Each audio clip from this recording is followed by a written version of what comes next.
वसीता,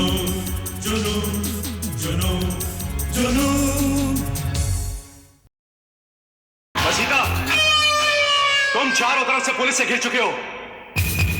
तुम्हारी भलाई इसी में कि चुपचाप अपने आप को पुलिस के हवाले कर दो। तुम यहां से बच के नहीं जा सकते वसीता।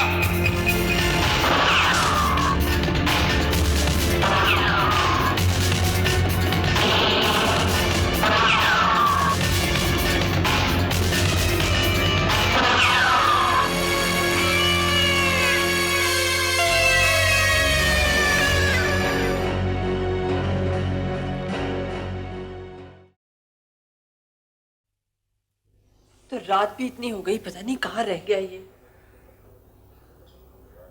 फोन करती हूँ।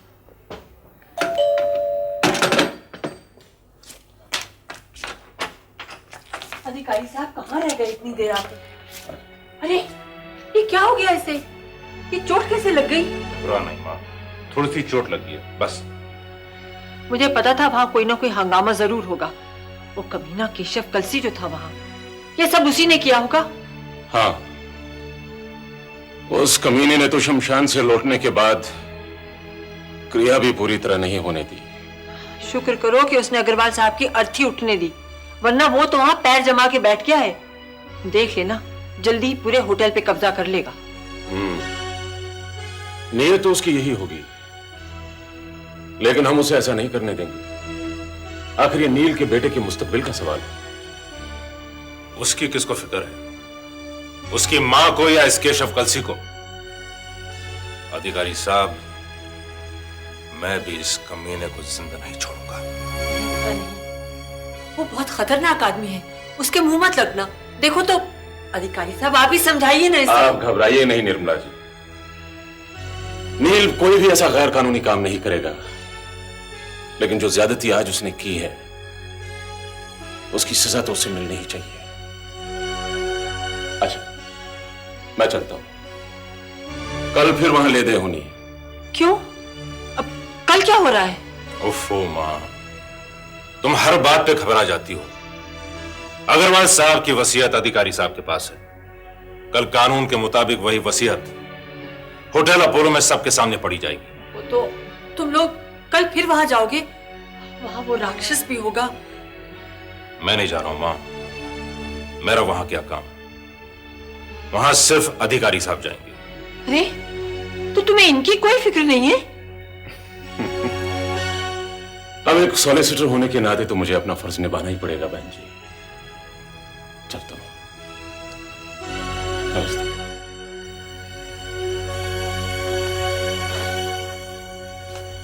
देखिए, हे भगवान, रक्षा करना अधिकारी साहब की। मेरा दिल तो उस केशव कलसी की सूरत याद आते ही डर से कांपने लगता है। तू देख लेना मां, अगर मैंने उसे एक दिन सूली पे नहीं चढ़वाया तो मैं तुम्हारा बेटा नहीं। सब लोग आ गए? हाँ हाँ, सभी आ गए हैं। आप जल्दी से अपना पिटारा खोलिए और वसीयत पढ़ लीजिए। सब्र से काम लो केशव।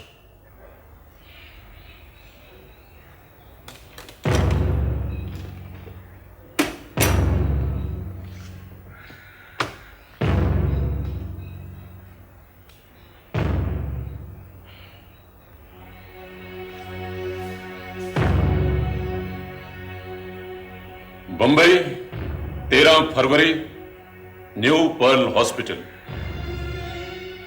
मैं भीष्म अग्रवाल वल्द सोहनलाल अग्रवाल अपने पूरे होशो हवास में वसीयत करता हूं कि मेरे मरने के बाद मेरी सारी जायदाद का वाहिद वारिस मेरा नवासा मनु भाटिया वल्द नील भाटिया होगा।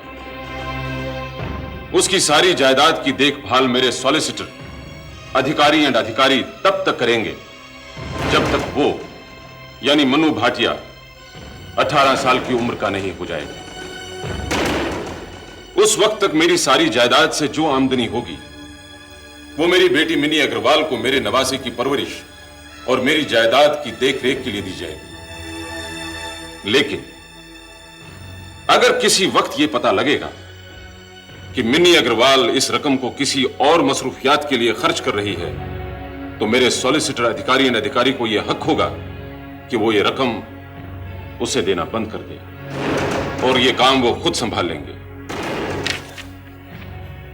मैं अपनी बेटी के लिए 30,000 रुपए माहवार उसके जाती अखराजात के लिए मुकर्रर कर रहा हूं।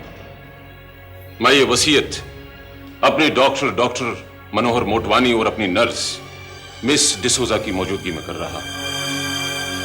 इसके अलावा मैं वसीयत करता हूं कि मेरी मौत के बाद मेरे जाती वफादार नौकर रामदास को वही मराद, वही तनख्वाह और दूसरी सहूलियतें बाकायदगी से उसी तरह मिलती रहें जैसे इस वक्त तक मिलती रही। ये सहूलियतें और ये तनख्वाह उसे काम से अलग किए जाने की सूरत में भी उसकी आखिरी सांस तक दी जाएंगी। दस्तखत भीष्म अग्रवाल वल लाला सोहनलाल अग्रवाल। मेरे मरने के बाद मेरा दाह संस्कार नील भाटिया मेरे नवासे का बाप करेगा। दस्तखत भीष्म अग्रवाल वल लाला सोहनलाल अग्रवाल।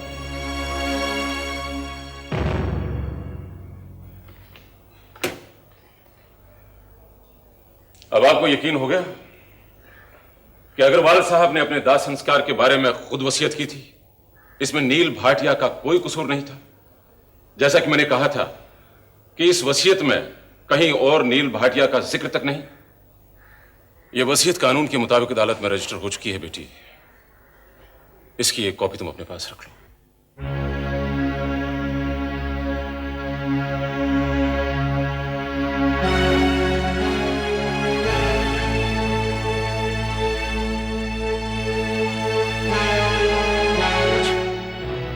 अब मैं चलता हूं।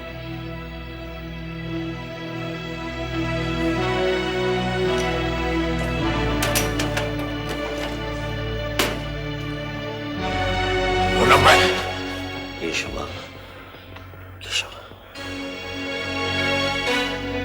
अग्रवाल साहब ने अपनी बेटी से सरासर ज्यादती की। अब हर काम के लिए हमें उस अधिकारी के बच्चे से इजाजत लेनी पड़ेगी।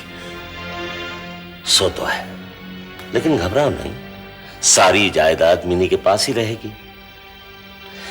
मुझे तो डर था कि कहीं उन्होंने अपनी जायदाद का कुछ हिस्सा नील भाटिया के नाम न कर दिया हो। उसका अब इस खानदान से क्या ताल्लुक? डैडी ने वसीयत करके मुझे 2 टके के उस अधिकारी की मोहताज कर दिया। It is too much. Daddy आपने क्या किया? ये जरा इज्जत की बात है बस, वरना इस केशव कलसी के पास दौलत की क्या कमी है, और वो सब तुम्हारी है। केशव ठीक कहता है बेटी, लोग सुनेंगे तो थोड़ी सी हिटी होगी और कोई बात नहीं।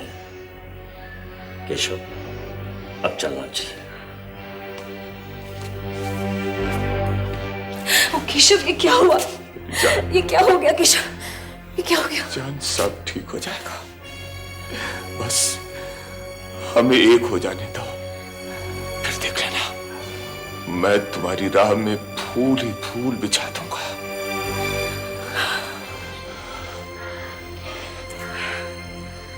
जाओ केशव, नाना इंतजार कर रहे होंगे। जाओ जाओ।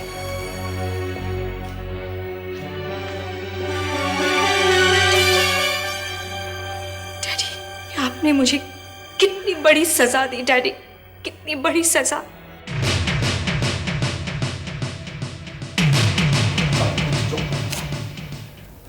को मालूम नहीं कि मैंने वहां कितना सब्र किया। उस बूढ़े अग्रवाल ने मरते मरते हमारे मुंह पर ऐसी चपत मारी कि हम संभल भी नहीं पाएंगे। आप खुद अंदाजा लगाइए, सारी जायदाद, सारे कारोबार की लगाम अधिकारी के हाथ में होगी।